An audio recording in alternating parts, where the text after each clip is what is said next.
Saudara, kita berjumpa kembali. Semoga Anda pada saat ini dalam kondisi yang sangat sehat. Pada kesempatan ini, saudara, secara khusus saya akan mengangkat sebuah topik yang terkait dengan parenting. Bagaimana mendampingi anak belajar di rumah dalam rangka pembelajaran jarak jauh atau PJJ. Atau yang tahun ajaran depan akan disebut dengan istilah BDR, belajar dari rumah. Saudara, tidak begitu mudah menghadapi perubahan yang datang secara mendadak seperti yang kita alami saat ini, yakni karena pandemi virus COVID-19. Semua kegiatan harus dilakukan dari rumah, termasuk belajar. Siswa-siswa, anak-anak kita tidak pergi ke sekolah.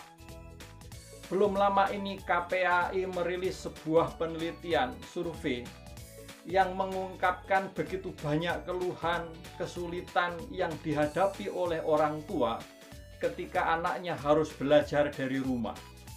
Tetapi tidak bisa kita menghindari, kita harus menghadapi dan menyesuaikan pola hidup kita, pola belajar kita, pola pendampingan kita terhadap anak atas perubahan yang ada saat ini. Pada kali ini, menjawab topik bagaimana mendampingi anak belajar dari rumah secara efektif, saya menampilkan 5 tips. Yang pertama, mari kita merubah pola komunikasi dengan anak.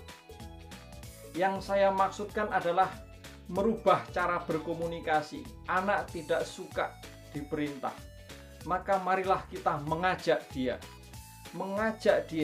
ajak dia untuk belajar. Ayo nak, kita belajar. Ayo nak, kita membaca. Ayo nak, kita membereskan buku-buku, dan seterusnya. Lalu yang kedua, sebagai orang tua, kita harus mengetahui jadwal pelajaran anak kita. Untuk mengetahui jadwal pelajaran anak, kita bisa tanya kepada anak, "Nak, bolehkah mama atau papa tahu jadwal pelajaran sekolahmu?" Dan yang kedua, kita bisa melalui kepala sekolah atau guru atau wali kelas. Dan memang seharusnya pihak sekolah atau wali kelas menyampaikan jadwal ini kepada orang tua. Nah, dengan jadwal itu, kita bisa mendampingi anak kita, membantu jika usianya masih TK dan SD, mendampingi ketika anak kita SMP, dan ketika anak SMA yang biasanya sudah tidak mau didampingi, kita mengingatkan bahwa sekarang adalah jam pelajaran. Lalu yang berikutnya, dengan jadwal itu kita mengajak anak kita untuk melakukan rutinitas sebagaimana jika anak itu sekolah.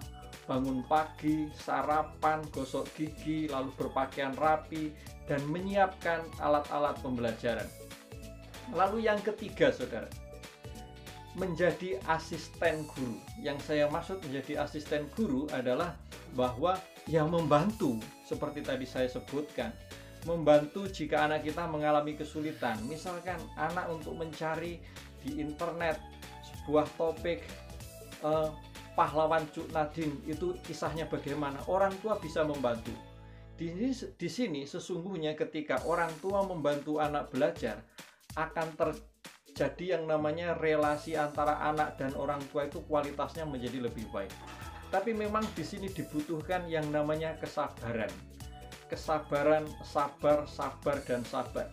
Jadi konsep belajar bersama dengan anak, asistensi guru mendampingi anak, artinya belajar bersama dengan anak. Nah, ketika anak kita sudah SMA, pada saat anak kita belajar di rumah, orang tua juga mesti melakukan aktivitas-aktivitas yang mendukung. Contohnya, tidak nonton drama Korea, tidak nonton televisi, tetapi bisa membaca, bisa melaksanakan, mengerjakan pekerjaan-pekerjaan kantor di rumah. Dan yang keempat, saudara, ajari anak untuk mempunyai disiplin dan tanggung jawab.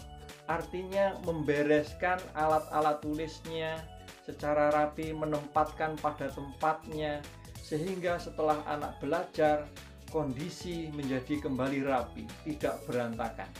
Dan yang kelima, tips yang kelima, pastikan tempat belajar anak kita itu rapi, bersih, pencahayaannya cukup terang, dan jika memang mempunyai ruang belajar sendiri, ada kursi dan meja. Itulah 5 hal sederhana, 5 tips yang bisa kita lakukan sebagai orang tua untuk membantu anak kita, mendampingi anak kita belajar dari rumah atau pembelajaran dari jarak jauh. Mengapa ini harus kita lakukan?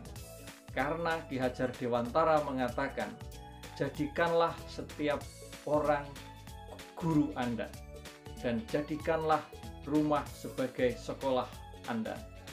Maka marilah kita belajar menjadi guru bagi anak kita dan menjadikan rumah kita sebagai sekolah untuk anak kita.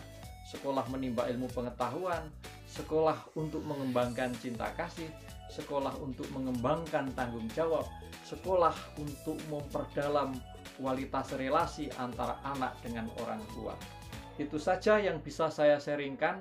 Semoga tips sederhana ini membantu saudara-saudara sebagai orang tua sehingga anak kita tumbuh menjadi pribadi yang unggul. Anda dan saya bisa membuat perbedaan menjadi lebih baik.